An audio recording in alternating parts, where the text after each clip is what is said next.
আল্লাহ বলেন ওয়ালা সাউফা ইউতিকা রাব্বুকা ফাতারদা। হে আমার হাবিব, আপনার ভবিষ্যৎ জীবনটা বর্তমান জীবন চেয়ে উত্তম তো উত্তমই।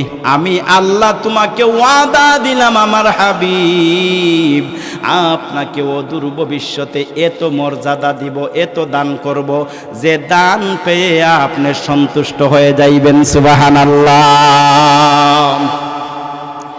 আয়াতের দিকে দিন লক্ষ্য করেন, আল্লাহ বলতেছেন ওয়ালা সাউফা ইউতিকা রাব্বুকা ফাতারদা। আমার হাবিব, আপনাকে এত দিব, আপনি সন্তুষ্ট হয়ে যাবেন। কিন্তু আয়াতের মাঝে আল্লাহর রাসূলকে কি দিবেন এই কথা উল্লেখ করা হয় নাই, শুধু বলেছেন এত দান করব, আপনি সন্তুষ্ট হয়ে যাইবে।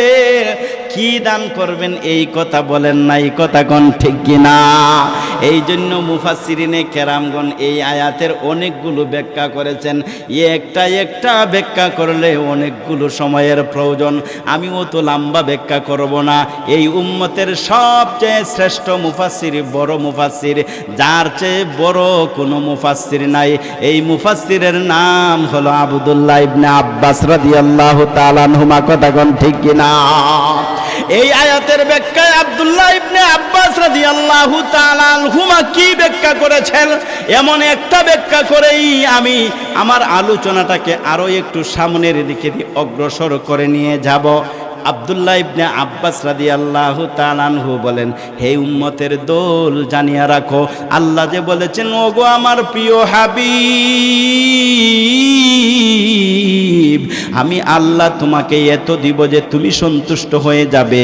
আল্লাহ কি দিবেন বলেন নাই, জাননি কি দিবেন, আল্লাহর মকসদ কি জাননি? আল্লাহ পাক রব্বুল আলামিনের মকসদ হলো এই আয়াতের ব্যাখ্যায় আব্দুল্লাহ ইবনে আব্বাস রাদিয়াল্লাহু তাআলা আনহু বলেন, হিয়া শাফাআতু ফি উম্মতিহি হাত্তা ইয়ারদা। এই আয়াতে আল্লাহ পাক রব্বুল আলামিন তার হাবিবকে কিয়ামতের দিন তার উম্মতের ব্যাপারে সন্তুষ্ট হওয়া পর্যন্ত সুপারিশের অনুমতির সুসংবাদ দান করেছেন। সুবহানাল্লাহ। আল্লাহ পাক রব্বুল আলামিন সান্ত্বনা দিয়েছেন এবং দাওয়াতি কাজে তাকে উদ্দীপনা, আগ্রহ দান করেছেন।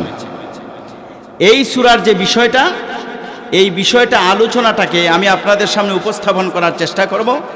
আল্লাহ পাক রব্বুল আলামিনের কাছে আমি তৌফিক চাইব, আল্লাহ পাক রব্বুল আলামিন যেন আমার এই নাকেস জবান দিয়ে উম্মতের উপকার হয় এমন কিছু গুরুত্বপূর্ণ কথা বের করে দেন। ওয়ামা তৌফিক ইল্লা বিল্লাহ আলাইহি তাওয়াক্কালতু ওয়া ইলাইহি উনীব। এই আলোচনাটা আপনাদের সামনে উপস্থাপন করার জন্য সূরা দুহার আলোচনাটাকে আমি তিনটি ভাগে ভাগ করে আপনাদের সামনে উপস্থাপন করব। প্রথম ভাগের আলোচনায় আল্লাহ পাক রব্বুল আলামিন তার প্রিয় হাবিবকে যে সান্ত্বনা দিয়েছেন, এই সান্ত্বনা সম্পর্কে আলোচনা করব। দ্বিতীয় ভাগের আলোচনায় আল্লাহ পাক রব্বুল আলামিন তার প্রিয় হাবিবকে সন্তুষ্ট করার ওয়াদা দিয়েছেন, দ্বিতীয় ভাগে আমি সেই আলোচনাটি করব। তৃতীয় ভাগে এই সূরাতে আল্লাহ পাক রব্বুল আলামিন তার হাবিবকে দেওয়া তিনটি বিশেষ নিয়ামতের কথা আলোচনা করেছেন এবং তারপরে আল্লাহ পাক রব্বুল আলামিনের শুকরিয়া আদায় করার আদেশ দিয়েছেন। এই তিনটা পর্বে আমি আপনাদের সামনে আলোচনা উপস্থাপন করব।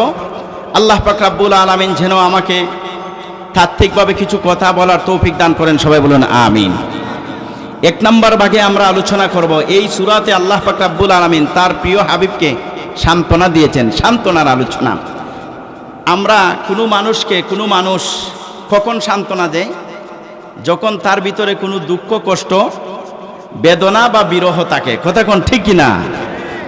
আপনি আমার নবী রহমাতুল আলামিন মুহাম্মাদুর রাসূলুল্লাহ, সবাই বলেন সাল্লাল্লাহু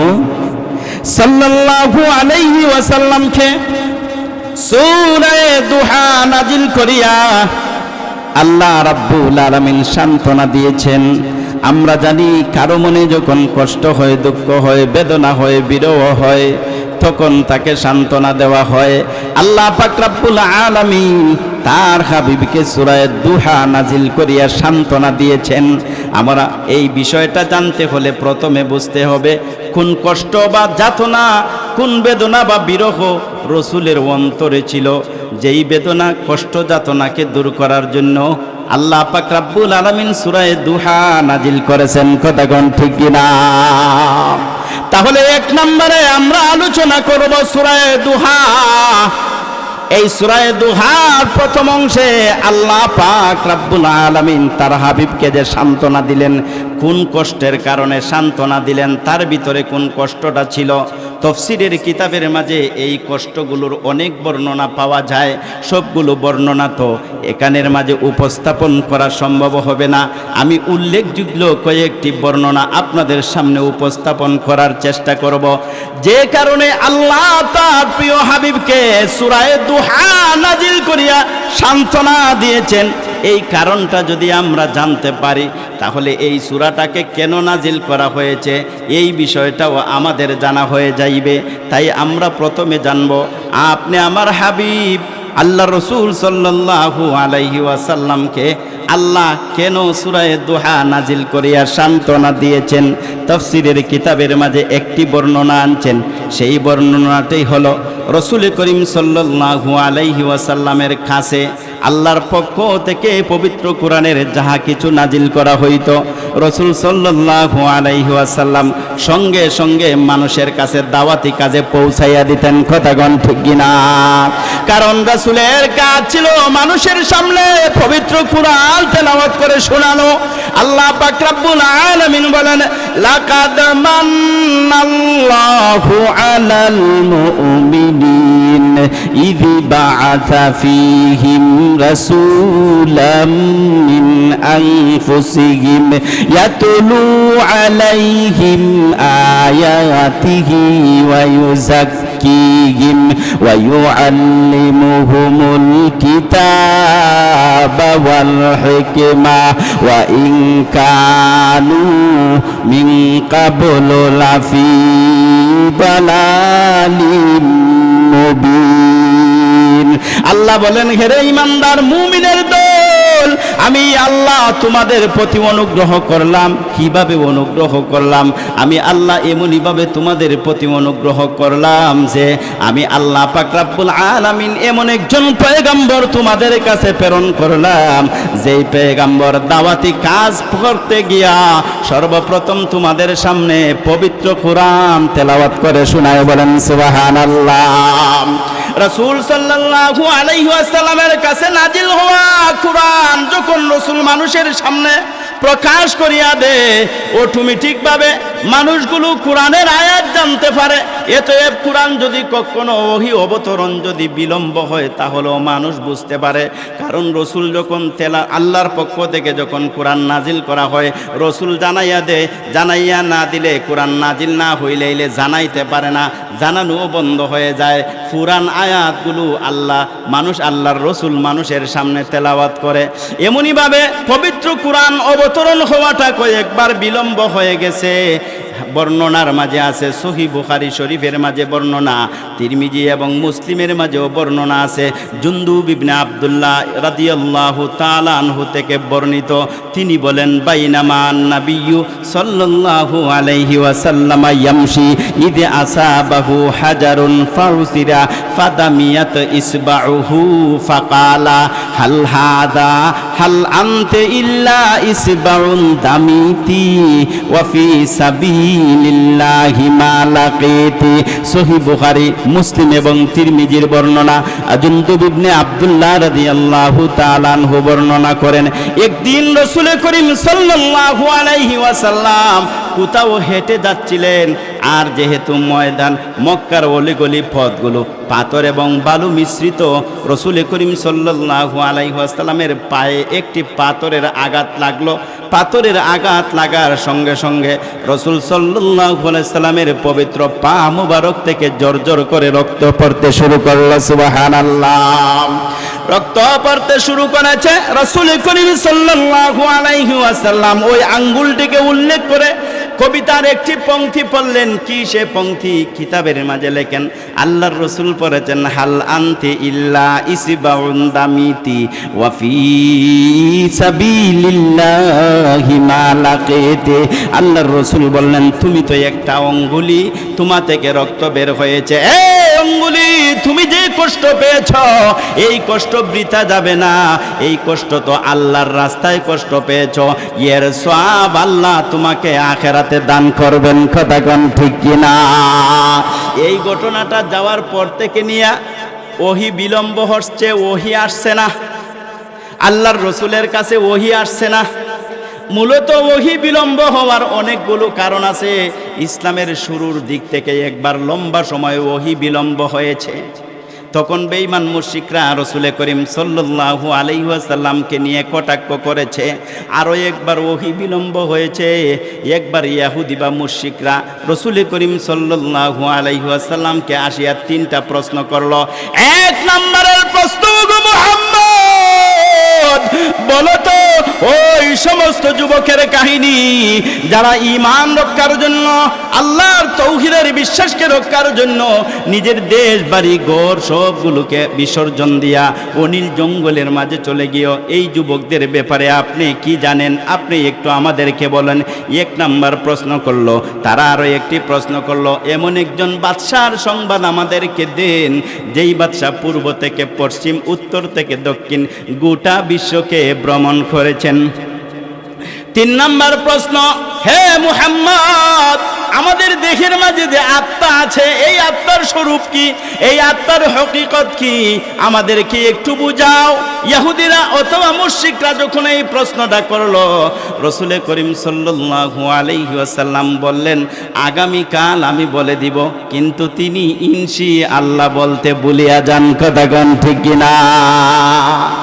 যেহেতু ইনশাআল্লাহ বলেন নাই, মুখে বলেন নাই, কিন্তু ভিতরেতে বিশ্বাস ছিল জিবরাইল আসবে, তার জানাইয়া দিবেন আর তিনি বলে দিবেন। কিন্তু আল্লাহ পাক রব্বুল আলামিন এটাকে কেন্দ্র করিয়া ওহী বিলম্ব করলেন। এটা হইল 2 নম্বর সময়, যে সময় ওহী বিলম্ব হয়েছে। আরও একটা সময় যাকে উপলক্ষ করিয়া সূরা দুহা নাজিল হয়েছে।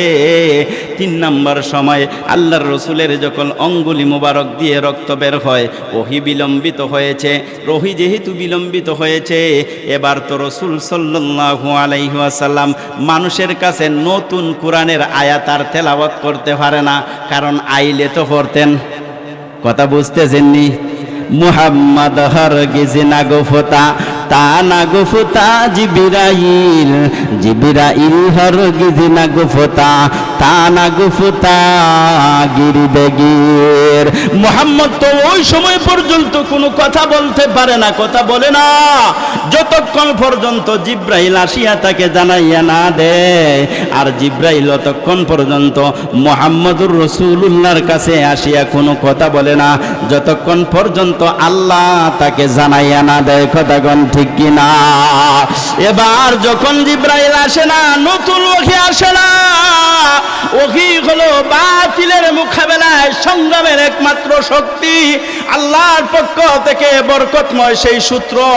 যে কোনো কারণে বিলম্ব হয়ে গেছে, রাসূল সাল্লাল্লাহু আলাইহি ওয়াসাল্লামের মনের মাঝে বড় কষ্ট। কেন ওহী আসছে না, কেন জিবরাইল আসছে না, কেন কুরআন অবতীর্ণ করছে না, এই জন্য রাসূলের মনের মাঝে বড় কষ্ট। সাথে সাথে যখন ওহী আসে না, মক্কার মুশরিকরা সুযোগ পেয়ে গেছে। মুহাম্মদকে আইসা বলে, অতদিন তুমি আমাদেরকে আল্লাহর দাওয়াত দিছো, এখন দেখি তোমার আল্লাহ তোমাকে ভুলিয়া গেছে। বলেন নাউজুবিল্লাহ। কিভাবে ভুলিয়া গেছে? কয়, তুমি তো নিত্য নতুন কোরআনের আয়াত আমাদেরকে শোনাইতা, এখন শোনাও না, বোঝা গেল তোমার প্রভু তোমাকে ত্যাগ করে চলে গেছে। বলেন নাউজুবিল্লাহ। এই সমাজের মাঝে কিছু মানুষ আছে, আপনি যদি একটু বিপদের মাঝে পড়েন তে সুযোগ পায়। আরো একটা আওয়াজ করে এখন, ঠিকই না? আপনি বিপদে বললে কয় পড়ছে, বা এখন মজা শিখবো, আছে কি আছে না? এমন মানুষ সমাজের মাঝে আছে কি আছে না? কেউ যদি বিপদের মাঝে পড়ে তামসা দেখা ভালো না খারাপ? আওয়াজ করে কোন, ভালো না খারাপ? এই রকম স্বভাবটা মুসলমানের স্বভাব হতে পারে না। এই রকম স্বভাব হলো বেদিন ফাসিকদের স্বভাব। কথা কোন ঠিক কিনা? আপনি আমার নবী রাহমাতুল আলামিনের কাছে কোরআন অবতীর্ণ হয় না, বিলম্ব হচ্ছে, ওহী আসছে না, এই জন্য তারা রাসূলকে ঠাট্টা মশকরা বলে, হে মুহাম্মদ তুমি আমাদেরকে আল্লাহর দিকে দাওয়াত দাও, তোমার আল্লাহই তোমাকেই ভুলে গেছে, এখন তুমি কার দিকে দাওয়াত দিবা? এক তো ওহী আসছে না, এই জন্য রাসূলের মনের মাঝে কষ্ট, অপর দিকে কাফিরদের জ্বালা নির্যাতনের কষ্ট আছে কিনা? আওয়াজ করে কোন মানুষও বুঝবা, মাহফিল মানুষ নাই, আছে কিনা? কষ্ট আছে কিনা? দুইটা কষ্ট রাহমাতুল আলামিনকে গুণের মতন ঝরঝর করে যখন কাটছিল, সবগুলো আল্লাহ জানে কি জানে না? রাসূলের মনের কষ্ট আল্লাহ বুঝতে পারে কি পারে না? আল্লাহ জানেন। আল্লাহ সব কিছু সহ্য করলেও বিলম্ব করতে পারে, কিন্তু তার হাবিবের কষ্ট আল্লাহ বিলম্ব করে না। কথা কোন ঠিক কিনা? আল্লাহ পাক রব্বুল আলামিন জিবরাইলকে প্রেরণ করলেন, যারে জিবরাইল যা যা, আমার হাবিব মনোকষ্টের মাঝে ভুগছে, কাফেররা আমার হাবিবকে জ্বালা যন্ত্রণা করছে, আমার হাবিবকে কটাক্ষ করছে। এক তো তুমি জিবরাইল কোরআন নিয়ে উপস্থিত হচ্ছ না, একটা কষ্ট। আরো একটা কষ্ট হলো কাফিররা তাকে কটু কথা বলছে। আমি আল্লাহ আমার হাবিবের মনোকষ্ট সহ্য করতে পারি না রে জিবরাইল, যা যা যা আমার হাবিবের কাছে যা, সূরা দুহা নিয়ে যা, তুই জানাইয়া দিলি আমার হাবিবকে আমি আল্লাহ ভুলি নাই এবং সন্তুষ্ট হয় নাই। জিবরাইল আলাইহিস সালাম আসিয়া আল্লাহর রাসূলকে জানাইয়া দিলেন, ওয়াদ-দুহা ওয়াল-লাইলি ইযা সাজা মা ওয়াদ্দাআকা রাব্বুকা ওয়া মা ক্বালা। আল্লাহ জানাইয়া দিলেন জিবরাইল আলাইহিস সালামের মাধ্যমে, হে পয়গম্বর, মক্কার মানুষেরা, মক্কার মুশরিকরা, ইহুদি খ্রিস্টানরা বলে আমি আল্লাহ আপনাকে পরিত্যাগ করেছি, আপনার প্রতি অসন্তুষ্ট হয়ে গেছি। আমি আল্লাহ একটা শপথ নয়, দুইটা শপথ খেয়ে, আমি আল্লাহ রাব্বুল আলামিন উজ্জ্বল দিনের শপথ খেয়ে, আমি আল্লাহ রাব্বুল আলামিন গভীর রজনীর শপথ খেয়ে, দুইটা শপথ খেয়ে আপনাকে জানাইয়া দিলাম, আমি আল্লাহ আপনাকে ত্যাগ করি নাই, আমি আল্লাহ আপনার প্রতি অসন্তুষ্ট হই নাই। বলেন সুবহানাল্লাহ। এই হলো সূরা দুহা নাজিল করিয়া আল্লাহর রাসূলকে সন্তুষ্ট করার একটা বর্ণনা। আরো একটা বর্ণনা বলেই আমি এই পর্যায়ে শেষ করে রেখে দিব। আরো একটা বর্ণনা কি, রাসূল করিম সাল্লাল্লাহু আলাইহি ওয়াসাল্লামের গোরের পাশে একটা কুটনা বড়ি ছিল। কুটনা বড়ি বুঝেননি? ইকানের কথা কান্দে না শিকানের মাঝে লাগায়, এই রকম মানুষ সমাজের মাঝে আসেনি? আরো আওয়াজ করে কোন কাজ বালা না কারা? আর আওয়াজ করে কোন ভালো না কারা? যদি মহিলারা করে, বুড়া যদি হয়, এটারা কয় কুটনা বুড়ি। আর আওয়াজ করে কোন? আর যদি বেডা হয়, বুড়া যদি হয়, এটারা কয় কুটনা বুড়া। কুটনা জোয়ানও হইতে পারে, যুবতীও হইতে পারে। কথা কোন ঠিক কিনা? সমাজের মাঝে আজকে যে মারামারি, হানাহানি, দ্বন্দ্ব, বাজাবাজি হয়, তার 50 ভাগেরও বেশি এই কুটনামির কারণে হয়। কথা কোন ঠিক কিনা? তাহলে কুটনামি করা খারাপ না বালা? আমরা কেউ কুটনামি করবনি। কে কে করবেন একটু হাত উঠান। বুঝিয়ে কিন্তু একজন উঠাই লিছেন, আমি কইতাম না। কুটনামি করা ভালো না খারাপ? ওই কুটনা বড়ি রাসূল করিম সাল্লাল্লাহু আলাইহি সাল্লামের গোরের পাশে গোর। আল্লাহ রাসূল সাল্লাল্লাহু আলাইহি ওয়াসাল্লামের একটা রজনীও তাহাজ্জুদের নামাজ মিস নাই। আমরা তো আল্লাহর রহমতে তাহাজ্জুদ পড়ব দূরের কথা, ফরজই পড়ি না। আর আওয়াজ করে কোন ফরজ তো পড়ি না। অনেক মুসলমান ভাই আছে জুম্মার নামাজেও যায় না। কথা কোন ঠিক না? আরো কেউ আছে জুম্মার নামাজ পড়ে, আরো কেউ আছে জুম্মার নমাজ পড়ে না, কেউ আছে ঈদের নমাজ পর্যন্ত পড়ে না, কথা কোন ঠিক কিনা? কিন্তু এদের মাঝে ওই মানুষ আছে এরা অন্য নমাজ পড়ে না কিন্তু জানাজার নমাজ মিস দেয় না। কারণ হলো এটা রাজনৈতিক নমাজ, কথা কোন ঠিক কিনা? রাসূল করিম সাল্লাল্লাহু আলাইহি ওয়াসাল্লাম তাহাজ্জুদে কোরআন তেলাওয়াত করে। কুটনাবুরির ঘর রাসূল করিম সাল্লাল্লাহু আলাইহি ওয়াসাল্লামের ঘরের পাশে। ওই কুটনাবুরির নাম হলো উম্মে জামিল, তার স্বামীর নাম হলো আবুল আহাব, যাদের পরিণতি বর্ণনা করিয়া আল্লাহ পাক রব্বুল আলামিন 30 নম্বর পারা সূরা লাহাব বলিয়া একখানা সূরা নাজিল করেছে, কথা কোন ঠিক কিনা? ওই কুটনাবুরি রাসূল করিম সাল্লাল্লাহু আলাইহি ওয়াসাল্লাম যখন তাহাজ্জুদের নামাজ পড়েন, তাহাজ্জুদের নামাজের মাঝে রাসূল করিম সাল্লাল্লাহু আলাইহি ওয়াসাল্লাম পবিত্র কোরআন তেলাওয়াত করেন। রাসূল সাল্লাল্লাহু আলাইহি ওয়াসাল্লামের খেজুর পাতার বাঙ্গা গোর, এই গোরের ফাঁক দিয়া সুমধুর কণ্ঠে রাসূলের জবানের পবিত্র আওয়াজ যখন এই অন্ধকারের নিস্তব্ধতাকে ছেদন করিয়া মানুষের কর্ণকুহরে গিয়ে আওয়াজ পৌঁছে তারিখের কিতাবের মাঝে লেখা হয়, সিরতের কিতাবের মাঝে লেখা হয়, দিনের বেলায় যারা বিরোধিতা করে রাতের বেলায় তারাই গিয়ে রাসূলের কোরআন তেলাওয়াত শুনে। সুবহানাল্লাহ, আরো আস্তে কোন, নাইলে আগামীকালকে কইবেন না চাউ খাইয়া। আরো একটু জোরে কোন সুবহানাল্লাহ। ওই কুটনাবুরি তার কপাল বড় খারাপ, যারা সমাজে মারামারি করায় হানাহানি করায় এরার কপাল খারাপ থাকে না বালা থাকে? টেকা হয়ে গেলে খালি বালা না, মনে করছেন টেকা দেয়, এরা তো টেকা আছে, টেকা হয়ে গেলেই বালা না। যাদের নসিব খারাপ এরা দ্বীনের ইলম থেকে বঞ্চিত হয়, দ্বীনের আমল থেকে বঞ্চিত হয়, কথা কোন ঠিক কিনা? এই কুটনাবুরির কপাল বড় খারাপ। রাসূলের পবিত্র জবান দিয়ে তেলাওয়াত করা কোরআন শুনিয়াও যে ঈমান আনতে পারলো না, রাসূল করিম সাল্লাল্লাহু আলাইহি ওয়াসাল্লাম যখন তাহাজ্জুদের নামাজের মাঝে কোরআন তেলাওয়াত করতেন, এই কুটনাবুরির বড় বিরক্ত লাগতো। রাসূল করিম সাল্লাল্লাহু আলাইহি ওয়াসাল্লাম একবার অসুস্থ হয়ে গেলেন। বুখারী শরীফের বর্ণনা, 2 কিংবা 3টা রজনী পর্যন্ত ধারাবাহিকভাবে আপনি আমার পয়গম্বর রহমতুল্লিল আলামিন তাহাজ্জুদের নামাজের মাঝে দাঁড়াইতে পারলেন না। যেহেতু তাহাজ্জুদের নামাজের মাঝে দাঁড়াইতে পারলেন না, কোরআন তেলাওয়াত করতে পারলেন না, কুটনাবুরি কোরআন তেলাওয়াত শুনতে পাইল না।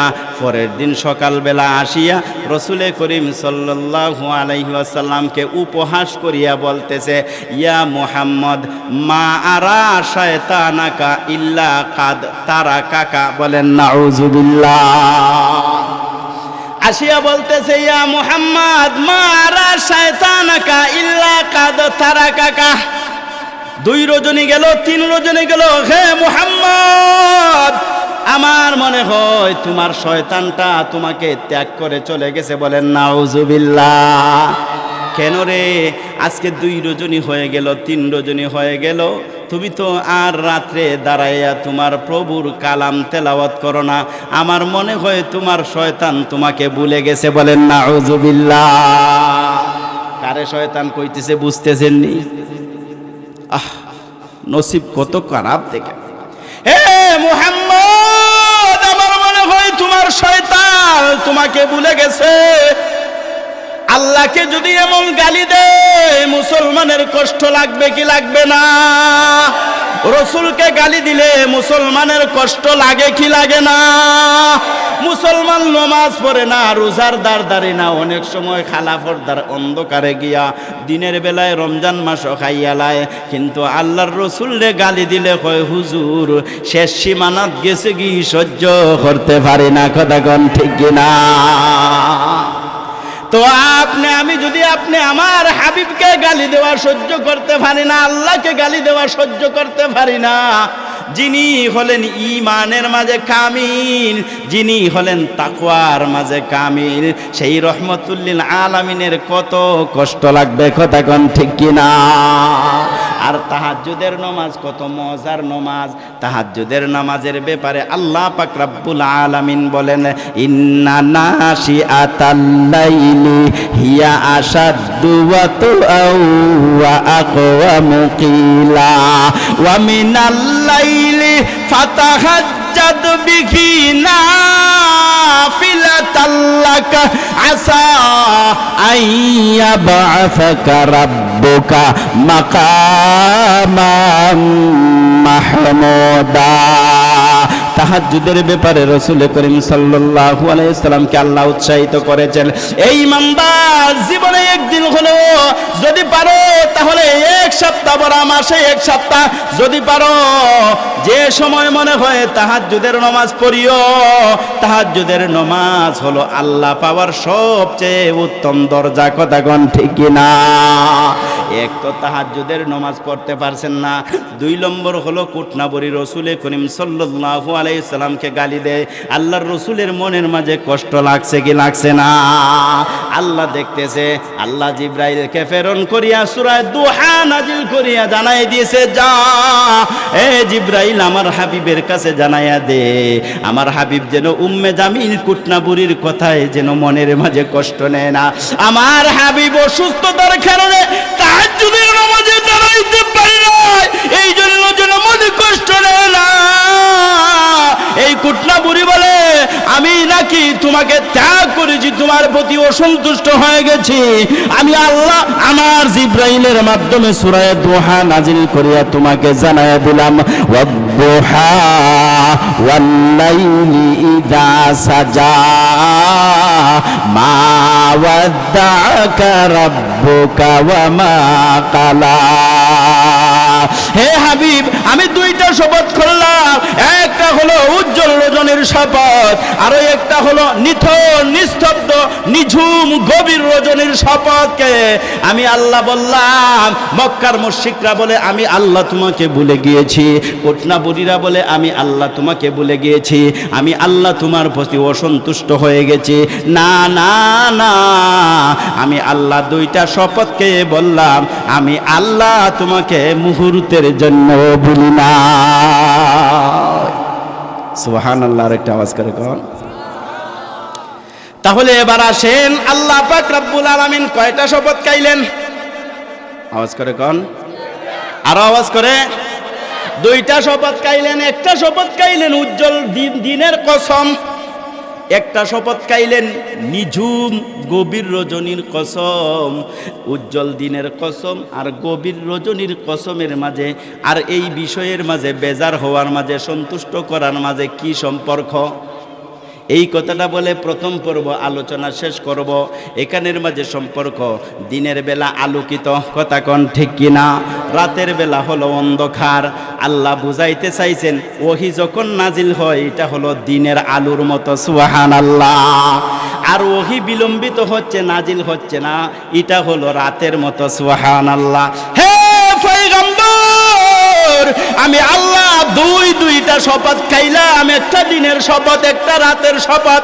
এই পৃথিবীতে আমি আল্লাহ একটা বিধান নীতি দিয়েছি, দিনের পরে রাত আসে, রাতের পরে দিন, সবাই কিছুর সকল কিছুর মালিক হলেন রাব্বুল আলামিন, কথা কোন ঠিক কিনা? এই পৃথিবীর একটা চিরন্তন নিয়ম, দিনের পরে রাত আয়, রাতের পরে দিন আয়। এইভাবে পৃথিবীটা চলছে, দিনের পরে রাত আসাটা, রাতের পরে দিন আসাটা কোনো অশুভর কারণ নয়, অলৌকিক বা কোনো ধরনের পাপাচারীর কোনো কারণ নাই, বরঞ্চ ইটা হইল আমি আল্লাহর নিয়ম। এর মাঝে অনেকগুলো হিকমত রয়ে গেছে। কারণ একটানা যদি খালি দিন হইতো, শ্রমিক হলের অবস্থা একবারে সিরিয়াস হইয়া যাইতো, কথা কোন ঠিক কিনা? মাজন হলে খাম করাইতে করাইতে খামলাও হলে একবারে মাঠে ভালাইয়া দিল নে, কথা কোন ঠিক কিনা? এই জন্য রাত দিনের মাঝে একটা হিকমত আছে। হ্যাঁ আমার হাবিব, রাত দিনের আগমনের মাঝে যেভাবে আমি আল্লাহর হিকমত আছে, এইভাবে কিছুদিন ওহী নাজিল করিয়া তারপরে মাঝে কিছু গ্যাপ দিয়া ওহীটাকে বিলম্ব করার মাঝেও আমি আল্লাহর হিকমত আছে। এই কারণে আমি আল্লাহ তোমাকে ভুলি যাই না, এই কারণে আমি আল্লাহ তোমার প্রতি অসন্তুষ্ট হই না। এই কথা কোন ঠিক কিনা? মা ওয়াদ্দাকা রাব্বুকা ওয়া মা ক্বালা ওয়ালাল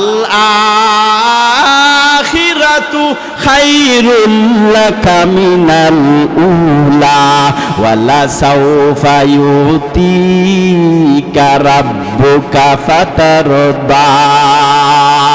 4 নম্বর আয়াতে আল্লাহ পাক রব্বুল আলামিন তার হাবিবকে একটা সুসংবাদ দিয়েছেন। কি সে সুসংবাদ? হে আমার হাবিব, মক্কার মানুষেরা বলে আমি আল্লাহ আপনাকে পরিত্যাগ করে গিয়েছি, আমি আল্লাহ তোমার প্রতি অসন্তুষ্ট হয়ে গেছি।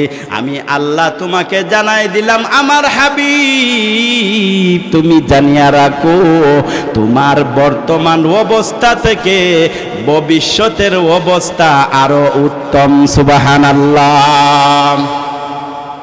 আমি আল্লাহ যদি তোমার প্রতি অসন্তুষ্ট হইতাম, আমি আল্লাহ যদি তোমাকে ত্যাগ করে চলে যাইতাম, ছেড়ে চলে যাইতাম, তাহলে বর্তমান অবস্থা থেকে ভবিষ্যৎ আরো খারাপ হইতো। কথা কোন ঠিক কিনা? আর আওয়াজ করে কোন, ঘুমে ধরি লইছেনি? একটু জিকির বলেন, লা ইলাহা, আওয়াজ করে লা ইলাহা। আমি আল্লাহ যদি তোমাকে ছেড়ে যাইতাম তাহলে তোমার ভবিষ্যৎ আরো খারাপ হইতো। আমি আল্লাহ সূরা দুহার 4 নম্বর আয়াতে তোমাকে ওয়াদা দিলাম, সুসংবাদ দিলাম, তোমার অদূর ভবিষ্যৎ আমি আল্লাহ আরো সুন্দর করে রেখেছি। তোমার বর্তমান অবস্থা থেকে তোমার ভবিষ্যতের অবস্থা হলো উন্নত।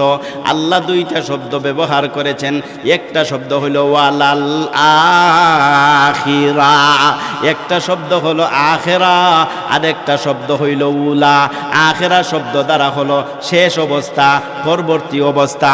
উলা দ্বারা উদ্দেশ্য হলো প্রথম অবস্থা। এই প্রথম অবস্থা কোনটা, শেষ অবস্থা কোনটা? এই জন্য মুফাসসিরিনে কেরামের 2টা ব্যাখ্যা করেছেন। প্রথম অবস্থা বলিয়া দুনিয়ায় বুঝাইছেন, আর শেষ অবস্থা বলিয়া আল্লাহ আখিরাত বুঝাইছেন। আল্লাহ বুঝাইতে চায়, হে প্রিয় হাবিব, কাফেরদের কথায় আপনি কষ্ট নিবেন না গো, কারণ এই দুনিয়া থেকে আপনার জন্য আমি আখিরাতকে কোটি কোটি গুণ উত্তম করে তৈরি করে রেখেছি। এক ব্যাখ্যা। 2 নম্বর ব্যাখ্যা হলো, হে আমার হাবিব, আপনি কষ্ট নিবেন না, আপনার আখিরা মানে আপনার দুনিয়ার জিন্দেগির শেষ অবস্থা, পরবর্তী অবস্থা দুনিয়ার জীবনের প্রথম অবস্থা থেকে উত্তম। অর্থাৎ যত দিন যাইবে আপনি ইলিম এবং জ্ঞানে, আল্লাহর মারিফতে, আপনার দিনের প্রভাব প্রতিপত্তিতে আপনি বলিষ্ঠ হয়ে যাবেন। সুবহানাল্লাহ। কি পরিমাণ বলিষ্ঠ হয়েছিল আবু বকর সিদ্দিক রাদিয়াল্লাহু তাআলা আনহুর যুগে। মুরতাদরা যখন মাথাচাড়া দিয়ে উঠল, আবু বকর রাদিয়াল্লাহু তাআলা আনহু তাদেরকে দমন করলেন। উসমান রাদিয়াল্লাহু তাআলা আনহুর যুগে ইসলাম এত প্রভাবশালী হয়ে গেল, উমর রাদিয়াল্লাহু তাআলা আনহুর যুগে এত প্রভাব প্রতিপত্তিওয়ালা হইল। উমর রাদিয়াল্লাহু তাআলা আনহুর নাম শুনলে দুনিয়ার বাদশারা তরতর করে কেঁপে উঠত। কথা কোন ঠিক কিনা? শুধু তাই নয়, উসমান রাদিয়াল্লাহু তাআলা আনহুর যুগে ইসলামী রাষ্ট্রের পরিধি এত বিস্তৃত হলো, তারিখের কিতাবের মাঝে লেখেন 33 লক্ষ বর্গ কিলোমিটার এলাকা জুড়িয়া ইসলামের তৌহিদের পতাকা পথ পথ করে উঠতে শুরু করলো। বলেন সুবহানাল্লাহ। আমি আল্লাহ যদি বেজার হইতাম তাহলে তো আপনার ধর্ম শেষ, তখনই মারা যাইতো, আর ধর্ম চলতো না। আমি আল্লাহ তোমাকে ওয়াদা দিয়েছি, তোমার প্রথম অবস্থা থেকে পরবর্তী অবস্থা ভালো। মানে আজকে তুমি প্রকাশ্যে কোরআন তেলাওয়াত করতে পারো না, এমন এক সময় আসবে যেভাবে ইচ্ছা, যেখানে ইচ্ছা কোরআন তেলাওয়াত করতে পারবে, কোরআনের কথা বলতে পারবে, কেউ তোমাকে বাধা দিয়ে পিরাইতে পারবে না। কথা কোন ঠিক কিনা? এবার আসেন 5 নম্বর আয়াত। 5 নম্বর আয়াতে আল্লাহ বলেন, ওয়ালা সাউফা ইউতিকা রাব্বুকা ফাতারদা। হে আমার প্রিয় হাবিব, আমি আল্লাহ তোমাকে ছেড়ে যাইনি, তোমার প্রতি অসন্তুষ্ট হইনি। আমি আল্লাহ তোমাকে একটা ওয়াদা দিলাম। কিসের সে ওয়াদা? ওয়ালা সাউফা ইউতিকা রাব্বুকা ফাতারদা। আমি আল্লাহ অতি সত্বর তোমাকে এত কিছু দান করব, এত কিছু দান করব, যেই দান পাইয়া আপনি রহমতুল্লিল আলামিন খুশি হয়ে যাইবেন। আর একটা আওয়াজ করে কোন সুবহানাল্লাহ। লা ইলাহা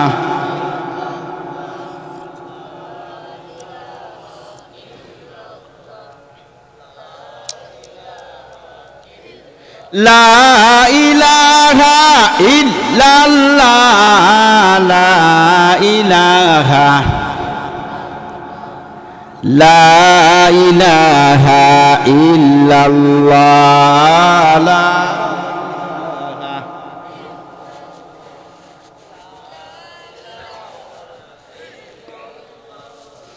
লা ইলাহা ইল্লাল্লাহ মুহাম্মাদুর রাসূলুল্লাহ। আমরা প্রথমে বুঝলাম আল্লাহ পাক রব্বুল আলামিন কোন কারণে সান্ত্বনা দিয়ে সূরা দোহা নাজিল করলেন। এই জন্য মক্কার মানুষেরা রসুলকে কষ্ট দিল, কুটনাবুরি রসুলকে কুৎসা করল। এই জন্য আল্লাহ পবিত্র কুরআনের সূরা দোহার 1 নম্বর এবং 2 নম্বর এবং 3 নম্বর আয়াতে আল্লাহ পাক রব্বুল আলামিন তার হাবিবকে সান্ত্বনা দিয়েছেন। 4 নম্বর আয়াতে আল্লাহ ঘোষণা দিয়েছেন, সুসংবাদ দিয়েছেন, আপনার ভবিষ্যৎ অবস্থা বর্তমান অবস্থা থেকে উত্তম। 5 নম্বর আয়াতে আল্লাহ পাক রব্বুল আলামিন সুসংবাদটাকে আরো গভীরভাবে আলোচনা করেছেন। কিভাবে গভীর করে আলোচনা করেছেন? আল্লাহ বলেন ওয়ালা সাউফা ইউতিকা রাব্বুকা ফাতারদা। হে আমার হাবিব, আপনার ভবিষ্যৎ জীবনটা বর্তমান জীবন চেয়ে উত্তম তো উত্তমই। আমি আল্লাহ তোমাকে ওয়াদা দিলাম আমার হাবিব, আপনাকে অদূর ভবিষ্যতে এত মর্যাদা দিব, এত দান করব, যে দান পেয়ে আপনি সন্তুষ্ট হয়ে যাইবেন। সুবহানাল্লাহ। আয়াতের দিকে দিন লক্ষ্য করেন, আল্লাহ বলতেছেন ওয়ালা সাউফা ইউতিকা রাব্বুকা ফাতারদা। আমার হাবিব, আপনাকে এত দিব, আপনি সন্তুষ্ট হয়ে যাবেন। কিন্তু আয়াতের মাঝে আল্লাহর রসুলকে কি দিবেন এই কথা উল্লেখ করা হয় নাই। শুধু বলেছেন এত দান করব, আপনি সন্তুষ্ট হয়ে যাইবে। কি দান করবেন এই কথা বলেন নাই। কথা কোন ঠিক কিনা? এই জন্য মুফাসসিরিনে কেরামগণ এই আয়াতের অনেকগুলো ব্যাখ্যা করেছেন। একটা ব্যাখ্যা করলে অনেকগুলো সময়ের প্রয়োজন। আমিও তো লম্বা ব্যাখ্যা করব না। এই উম্মতের সবচেয়ে শ্রেষ্ঠ মুফাসসির, বড় মুফাসসির, যার চেয়ে বড় কোনো মুফাসসির নাই। এই মুফাসসিরের নাম হলো আব্দুল্লাহ ইবনে আব্বাস রাদিয়াল্লাহু তাআলা আনহুমা। কথা কোন ঠিক কিনা? এই আয়াতের ব্যাখ্যায় আব্দুল্লাহ ইবনে আব্বাস রাদিয়াল্লাহু তাআলা আনহুমা কি ব্যাখ্যা করেছেন, এমন একটা ব্যাখ্যা করেই আমি আমার আলোচনাটাকে আরো একটু সামনের দিকে অগ্রসর করে নিয়ে যাব। আব্দুল্লাহ ইবনে আব্বাস রাদিয়াল্লাহু তাআলা আনহু বলেন, হে উম্মতের দল, জানিয়া রাখো আল্লাহ যে বলেছেন, ওগো আমার প্রিয় হাবিব, আমি আল্লাহ তোমাকে এত দিব যে তুমি সন্তুষ্ট হয়ে যাবে। আল্লাহ কি দিবেন বলেন নাই। জাননি কি দিবেন? আল্লাহর মকসদ কি জাননি? আল্লাহ পাক রব্বুল আলামিনের মকসদ হলো এই আয়াতের ব্যাখ্যায় আব্দুল্লাহ ইবনে আব্বাস রাদিয়াল্লাহু তাআলা আনহু বলেন, হিয়া শাফাআতু ফি উম্মতিহি হাত্তা ইয়ারদা। এই আয়াতে আল্লাহ পাক রব্বুল আলামিন তার হাবিবকে কিয়ামতের দিন তার উম্মতের ব্যাপারে সন্তুষ্ট হওয়া পর্যন্ত সুপারিশের অনুমতির সুসংবাদ দান করেছেন। সুবহানাল্লাহ। আমার কথা বুঝেননি না? অসুবিধা হয় আপনাদের? এই আয়াতে আল্লাহ পাক রব্বুল আলামিন কিয়ামতের দিন তার হাবিবকে তার উম্মতের ব্যাপারে সন্তুষ্ট করবেন। এই কথাটা, এই ঘোষণাটাই আল্লাহ এই আয়াতের মাঝে দিয়েছেন। এই ব্যাখ্যাটা হলো আব্দুল্লাহ ইবনে আব্বাস রাদিয়াল্লাহু তাআলা আনহুমার। এই যে তিনি ব্যাখ্যা দিয়েছেন, এই ব্যাখ্যার সমর্থনে একটা বর্ণনাও পাওয়া যায়। বর্ণনার মাঝে, রিওয়ায়াতের মাঝে আসছে, লাম্মা নাজালাত হাযিহিল আয়াতু ক্বালা রাসূলুল্লাহি সাল্লাল্লাহু আলাইহি ওয়াসাল্লাম ইদান ওয়াল্লাহি লা আরদা ওয়া ওয়াহিদুম মিন উম্মতি ফিন্নার। সুবহানাল্লাহ। যেই মাত্র সূরা দুহার ৫ নম্বর আয়াত, ওয়ালা সাউফা ইউতিকা রাব্বুকা ফাতারদা, এই আয়াত যখন নাজিল হইল, আল্লাহ রাসূল সাল্লাল্লাহু আলাইহি ওয়াসাল্লাম বললেন কাম হয়ে গেছে। আল্লাহ এই আয়াতের মাঝে বলছেন আমাকে সন্তুষ্ট করবেন। ওরে আমার উম্মতের দল, তোমরা জানিয়া রাখো, আমি আল্লাহকে কিয়ামতের দিন বলবো, আমি ততক্ষণ পর্যন্ত সন্তুষ্ট হব না যতক্ষণ পর্যন্ত আমার একজন উম্মত জাহান্নামের আগুনে থাকবে। সুবহানাল্লাহ। আর একটু আওয়াজ করে কোন। ও ইমানদার ভাইয়েরা, ও যুবক ভাইয়েরা, বাড়ি ঘরে অবস্থানরত পরমা শ্রদ্ধা মা বোনেরা গো, ৫ নম্বর আয়াত নাজিল হওয়াতে আল্লাহর রাসূল বড় খুশি, কারণ আমি ততক্ষণ পর্যন্ত সন্তুষ্ট হব না যতক্ষণ পর্যন্ত আমার একজন উম্মত জাহান্নামের আগুনের মাঝে জ্বলবে। আজ থেকে কিয়ামত আরো কত দূর রয়েছে। আল্লাহ রাসূল সাল্লাল্লাহু আলাইহি সাল্লামের আগমন পৃথিবীতে আজ থেকে ১৫০০ বছর আগে হয়েছিল। আপনি আমার হাবিব রাহমাতুল আলামিন আজ থেকে ১৫০০ বছর আগে আপনি আমার জন্য ফিকির করছে আমার উম্মত যেন জাহান্নাম থেকে মুক্তি পায়। কথা কোন ঠিক কিনা? ওরে আমার যুবক ভাই, ওরে বাবারা, ওরে আমার চাচারা, বাবার বয়সের, দাদার বয়সের, চাচার বয়সের সম্মানিত মুসলমান ভাইরা গো, তোমাদেরকে বলতে চাই যে রহমতুল্লিল আলামিন আজ থেকে ১৫০০ বছর আগে আমাকে আপনাকে জাহান্নামের আগুন থেকে বাঁচানোর জন্য চেষ্টা করছে, ফিকির করেছে। ওই রহমতুল্লিল আলামিনের আদর্শ আপনি আমি কি পরিমাণ পালন করছি। तुकु जाओ सुन्नते अहमद कुजा बा मोहम्मद कै दर्द निस्बत तोरा। তুমি তো ওই নবীর উম্মত যেই নবী তোমার ফিকির করেছে মেরাজের রজনীতে, যেই নবী আনন্দের সময় তোমার টেনশন করত, যেই নবী দুঃখের সময় তোমার টেনশন করত, যেই নবী তোমাকে নিয়ে দুঃখ করত, যেই নবী তোমার আনন্দে আনন্দিত হইত। ওরে যুবক ভাইয়েরা, ওরে মুসলমানেরা, আপনি আমি সেই নবীর আদর্শকে কতটুকু মানছি। আজকে তো আপনি আমি মেসি আর রোনালদো আরো কিতা কিতা, আমি তো নাম ওই ভাই না। আর আওয়াজ করে এখন, আর ব্রাজিল আর আর্জেন্টিনা তার জন্য পাগল। কথা কোন ঠিক কিনা? আল্লাহর রহমতে এই জিন্দেগির ভিতরে কোনো দিন কোনো খেলা দেখি নাই। ও ইমানদার যুবক, তুমি বেদিন ফাসিক ফুজ্জারদের নিয়মে তুমি চলাফেরা করছো, তাদের অনুযায়ী তুমি আডুর উপরে ফ্যান ফাড়া ফ্যান। কথা কোন ঠিক কিনা? আটুর উপরে ফ্যান ফিনছো আর তুমি ভাবছো মডার্ন হয়ে গেছো, আধুনিক হয়ে গেছো। তোমার আটুর উপরে ফ্যান ফিন্দাইয়া তোমার অনুসারী, তুমি যাদের অনুসরণ করছো তারা তোমাকে জাহান্নামে নিতে চায়, আর তোমার প্রিয় হাবিব তোমাকে জাহান্নাম করে মুক্ত করার জন্য টেনশন করেছে। কথা কোন ঠিক কিনা? মুসলমান যুবক, আল্লাহর রাসূল সাল্লাল্লাহু আলাইহি ওয়াসাল্লাম বলেন ইদান ওয়াল্লাহি লা আরদা ওয়া ওয়াহিদুম মিন উম্মতি ফিন্নার। আমার একজন উম্মত জাহান্নামের আগুনের মাঝে থাকবে, আমি সন্তুষ্ট হব না। আল্লাহ বলছেন আমাকে সন্তুষ্ট করবে। এতে আমাকে সন্তুষ্ট করতে হলে আমার উম্মতকে জাহান্নাম থেকে মুক্ত করতে হবে। কথা কোন ঠিক কিনা?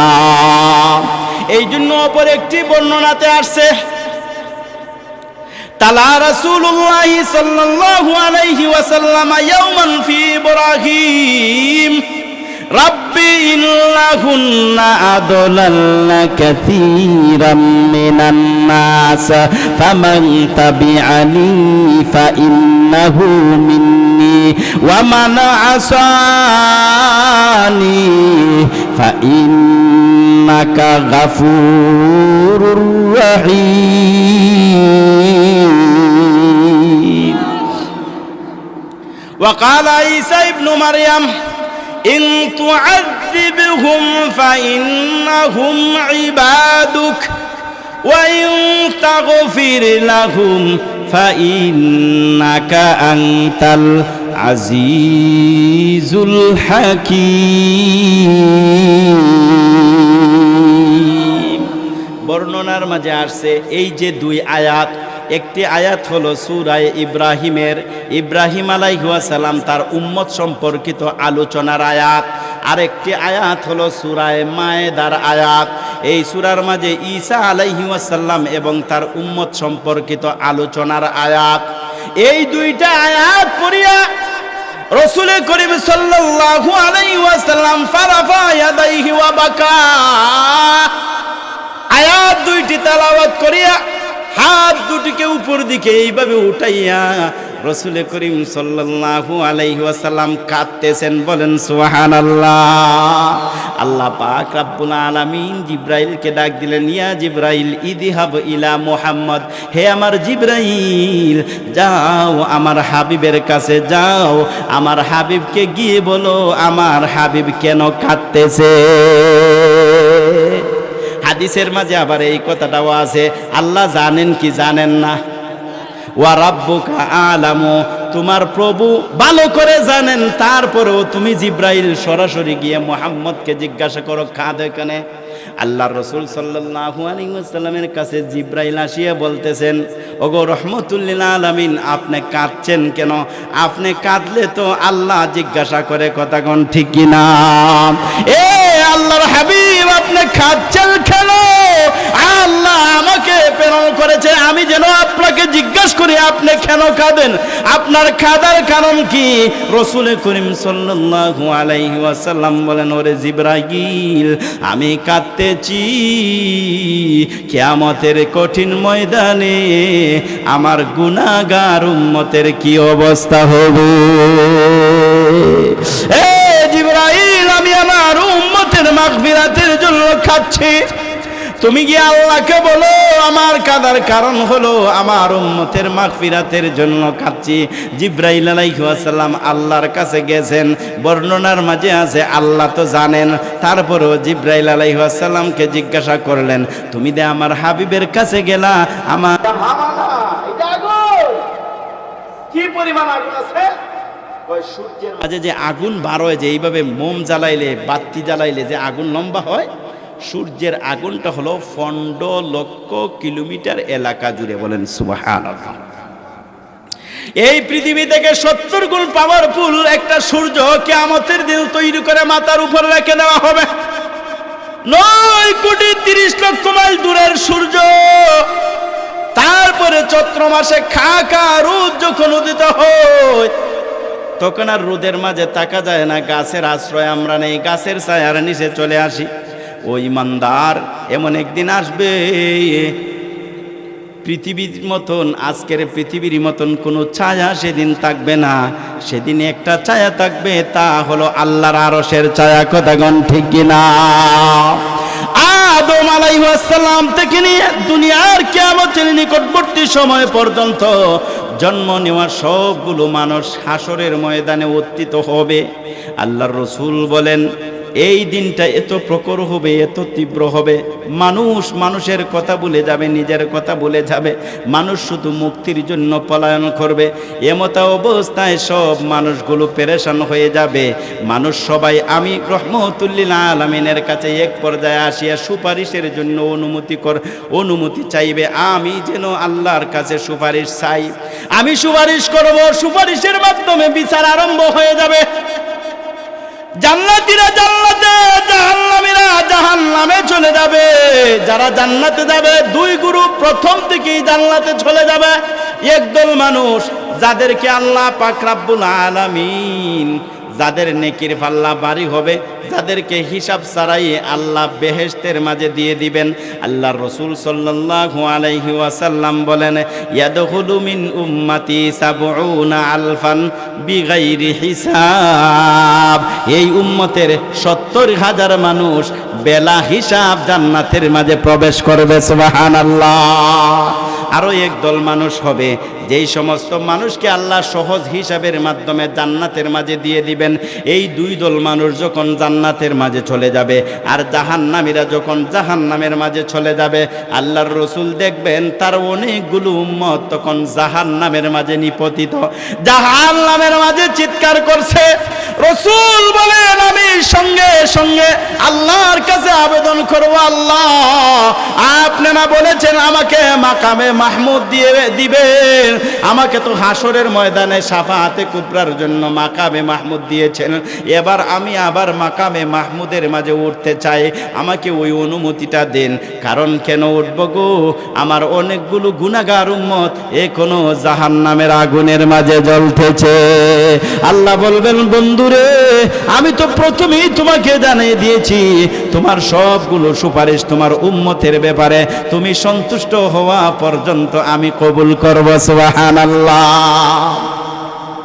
রাসূল বলেন, আমার উম্মত গুনাহগার উম্মতের সুপারিশের জন্য আমি দ্বিতীয়বার মাকামে মাহমুদের মাঝে উত্থিত হব, আল্লাহ পাক রব্বুল আলামিনের প্রশংসা করব। এমন প্রশংসা দুনিয়া সৃষ্টি থেকে নিয়ে কিয়ামত পর্যন্ত এমন প্রশংসা কেউ কোনোদিন করে নাই। সুবহানাল্লাহ। আমি এত প্রশংসা পাইব কই, আমি তো এখন কইতে পারি না, হাসরের দিন খুদ থেকে পাইব। রাসূল বলেন, আলহামানি রাব্বি, আমার আল্লাহ এই প্রশংসা বাণীগুলো আমার অন্তরে ঢেলে দিবেন। সুবহানাল্লাহ।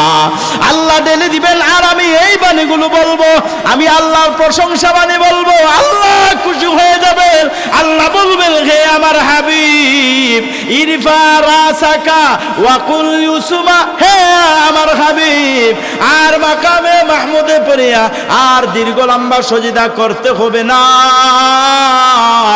আপনার মাথাটা উঠান।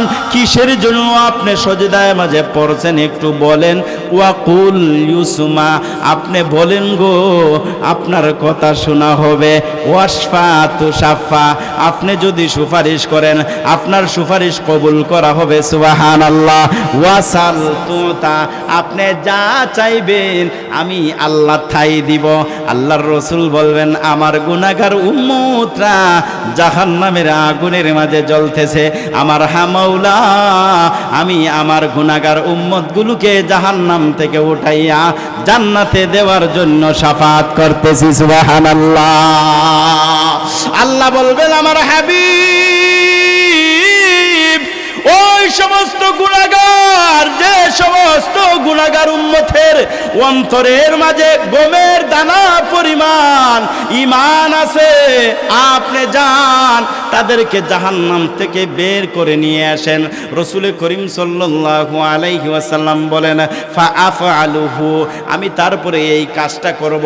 অন্য বর্ণনার মাঝে আসে আল্লাহ পাক রব্বুল আলামিন ফেরেশতাদেরকে দেখিয়ে দিবেন, ওগো আমার হাবিব আপনি ওই ফেরেশতাদেরকে বলেন তারা যেন জাহান্নাম থেকে আপনার গুনাহগার উম্মতগুলোকে উঠাইয়া উঠাইয়া আনে।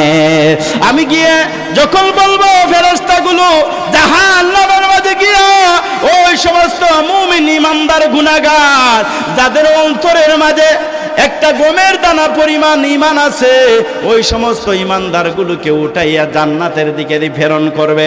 তারপরে আমি আবার জানতে পারবো আরো কিছু উম্মত জাহান্নামের মাঝে রয়ে গেছে, আমি আবার সজিদার মাঝে পড়ব, আবার আল্লাহর প্রশংসা করব। প্রশংসার এক পর্যায়ে আল্লাহ বলবেন, আপনাকে অনুমতি দিলাম, আপনার উম্মতকে নিয়ে আপনি জান্নাতে চলে যান। আল্লাহ বলবেন, যাদের অন্তরের মাঝে সরিষা দানা পরিমাণ ঈমান ছিল তাদেরকে নিয়ে আসো। আমি ফেরেশতাদের মাধ্যমে জাহান্নাম থেকে 2 নম্বর জাহান্নামী দলকেও উঠাইয়া আনবো। তারপরে আমি আবার জানতে পারবো আরো আমার উম্মত জাহান্নামের আগুনের মাঝে রয়ে গেছে, আমি তৃতীয়বার মাকামে মাহমুদের মাঝে উঠব, আল্লাহর প্রশংসা করব, আল্লাহ প্রশংসা বাণী আমার অন্তরের মাঝে ঢেলে দিবেন। আমি প্রশংসা বাণী বলার পরে আল্লাহ খুশি হয়ে আমাকে সুপারিশের অনুমতি দিবেন। আল্লাহ বলবেন, যার অন্তরের মাঝে সরিষা দানার অর্ধ পরিমাণ ঈমান রয়েছে, তাদেরকেও তুমি জাহান্নাম থেকে বের করে নিয়ে আসো। সুবহানাল্লাহ। আমি ফেরেশতাদেরকে নিয়ে জাহান্নাম থেকে ওই সমস্ত গুনাহগার উম্মত যাদের অন্তরের মাঝে সরিষার অর্ধ দানা পরিমাণ গুনাহ আছে, ঈমান আছে, তাদেরকে জাহান্নাম থেকে বের করে নিয়ে আসব। তারপরে আমি আবার জানতে পারবো আরো কিছু উম্মত যারা জিন্দেগিতে শুধু একবার কলিমা পড়েছে, কিন্তু জিন্দেগিতে কোনোদিন নেক আমল করে নাই। ওই সমস্ত মানুষগুলোকে আপনি জাহান্নামের মাঝে রয়ে গেছে, তাদেরকে বের করে নিয়ে আসেন। আমি 4 নম্বর বার আমার গুনাহগার উম্মতের জন্য আল্লাহর কাছে সুপারিশ করব, মৌলা গো, আমার ওই সমস্ত উম্মত যারা জিন্দেগিতে মাত্র একবার কালিমায়ে তাইয়্যিবা লা ইলাহা ইল্লাল্লাহু মুহাম্মাদুর রাসূলুল্লাহ, আমার ওই আরো একদল উম্মত জাহান্নামের মাঝে রয়ে গেছে। আল্লাহ বলবেন, হে হাবিব, এবার শেষ পর্যায়ে আপনার উম্মতের মাঝে জিন্দেগিতে মাত্র একবার কলিমা পড়েছে এমন উম্মত যারা জাহান্নামের আগুনের মাঝে আছে, তাদেরকে আপনি উঠায় নিয়ে আসেন। আমি আল্লাহ অনুমতি দিলাম। বলেন সুবহানাল্লাহ। রাসূল করিম সাল্লাল্লাহু আলাইহি ওয়াসাল্লাম বলেন, আমি যখন আমার শেষ পর্যায়ের উম্মতগুলোকে উঠাইয়া আনবো, তারপরে আল্লাহ পাক রব্বুল আলামিন নহরে হায়াতের মাঝে তাদেরকে গোসল দেওয়াইবেন জান্নাতে আতর লাগাইয়া। আমি আমার শেষ উম্মতের দলগুলোকে যখন জান্নাতের দিকে নিয়ে যাইব, জান্নাতের ভিতর তাকিয়া তাদের চেহারা এত সুন্দর হবে, জান্নাতীরা দেখিয়া মনে করবে, রে আমরা তাকে আরো পাওয়ারফুল জান্নাতীরা আসতেছে। বলেন সুবহানাল্লাহ। এরা জান্নাতের ভিতর থেকে বুঝবে, এরা যারা আইতেছে এরা মনে হয় আমরা তাকে আমলে আর তাকওয়ায় আরো বেশি, এরার মর্যাদা মনে হয় বেশি। আসলে এরা হলো সর্বশেষ জান্নাতি। কথা কোন ঠিক কিনা? আল্লাহ রাসূল সাল্লাল্লাহু আলাইহি ওয়াসাল্লাম বলেন, তারপরে ওই মানুষগুলোকে জান্নাতের মাঝে ঢুকিয়ে দেওয়া হবে, আর একজন মানুষও জাহান্নামে নাই। সুম্মা তুগলাকু জাহান্নামু গালাকান আবাদিয়া, তারপরে জাহান্নামকে বন্ধ করে দেওয়া হবে, এমনভাবে বন্ধ করে দেওয়া হবে অনন্তকাল পর্যন্ত আর কোনোদিন জাহান্নামের দরজা খোলা হবে না। আব্দুল্লাহ ইবনে আব্বাস রাদিয়াল্লাহু তাআলা আনহু বলেন, হে উম্মতের দল, জানিয়ে রাখো, আল্লাহ যে বলেছেন ওয়ালা সাউফা ইউতিকা রাব্বুকা ফাতারদা, আমি আল্লাহ আপনাকে খুশি করব, আপনি খুশি হয়ে যাবেন। এর অর্থ হলো আল্লাহ কলেমা পড়নেওয়ালা ইমানদারকেও জাহান্নাম থেকে মুক্তি দিয়া জান্নাতে ঢুকাইয়া দিবেন। কথা কোন ঠিক কিনা? কিন্তু কথা হইল, একদিন আগুনের মাঝে থাকাটা কত কষ্টকর, জাহান্নামের আগুন তো আরো কত কষ্টকর। আমরা তো জাহান্নাম থেকে একদিন না একদিন ইমানের কারণে জান্নাতে যাইব। আমরা আল্লাহর কাছে চাই আমরা যেন একটা সেকেন্ডও জাহান্নামের আগুনে যাই না। কথা কোন ঠিক কিনা? আমরা তো ইবাদত এই জন্য করি, জাহান্নামে না গিয়ে জান্নাতে যাওয়ার জন্য। কথা কোন ঠিক কিনা? ঈমান যার অন্তরের মাঝে আছে সে একদিন না একদিন জান্নাতে যাবে, এটা কথা ঠিক। কিন্তু আমরা জান্নাতও জাহান্নামও না গিয়া জান্নাতও যাইতে চাই। কথা কোন ঠিক কিনা? কে কে জাহান্নামে না গিয়া জান্নাতও যাইতে চান? একটু হাত উঠান। আল্লাহ সমস্ত হাতকে আপনি কবুল করে সকলে বলেন আমিন। আর আওয়াজ করে বলেন আমিন। যদি জান্নাতে যাইতে চান তাহলে কিছু আমল করা লাগবে কি লাগবে না? ধনী গরিব, কালো সুন্দর, যুবক যুবতী, বুড়া বৃদ্ধা, অসুস্থ সুস্থ, সকলের উপর ইসলামের একটা সার্বজনীন বিধান আছে। এই বিধানের নাম হলো নামাজ। কথা কোন ঠিক কিনা? নামাজের মাধ্যমে আল্লাহর রহমত খুব তাড়াতাড়ি পাওয়া যায়। কথা কোন ঠিক কিনা? আর জান্নাত হলো আল্লাহর রহমতের জায়গা। তাই আমি আপনাদের সামনে আমার আলোচনার শেষে আবদার করব, আমরা সবাই 5 ওয়াক্ত নামাজ জামাতের সাথে পড়ব ইনশাআল্লাহ। রাজি আছেন তো? কে কে রাজি আছেন একটু হাত উঠান। আল্লাহ তুমি হাতগুলোকে কবুল করো, 5 ওয়াক্ত নামাজ জামাতের সাথে পড়ার তৌফিক দান করো, সকলে কোন আমিন। ওয়া আখিরু দাওয়ানা আলহামদুলিল্লাহি রাব্বিল আলামিন। আসসালামু আলাইকুম ওয়া রাহমাতুল্লাহি ওয়া বারাকাতুহু।